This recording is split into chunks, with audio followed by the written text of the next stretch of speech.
তুমি না তওবা করেছিলে? তুমি না শুধুমাত্র আল্লাহর জন্য সবকিছু ছেড়ে দিয়েছিলে? বুঝতে পেরেছিলে কোথায় তোমার আসল ঠিকানা?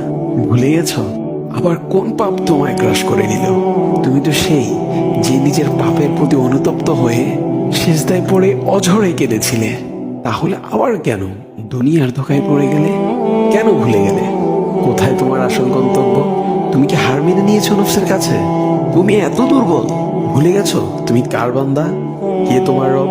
তোমার রব তো সর্বশক্তিমান। সর্বশক্তিমানের বান্দা আবার কখনো দুর্বল হয় নাকি?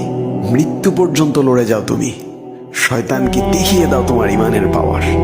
শয়তানের ধোকায় পড়ে অনেক পাপ করে ফেলেছ, তাই নিরাশ হয়ে গেছো তুমি, তাই না? তুমি কি জানো না তোমার রব কতটা মহান? তিনি তো তোমাকে ক্ষমা করার জন্য অপেক্ষা করছেন। তাই ফিরে আসো সেই রবের দুয়ারে, যার দুয়ার কখনো বন্ধ হয় না। ভিডিওটি ভালো লাগলে একটি শেয়ার করে দিবেন, হয়তোবা আপনার একটি শেয়ারও কারো হেদায়েতের উসিলা বনে যাবে।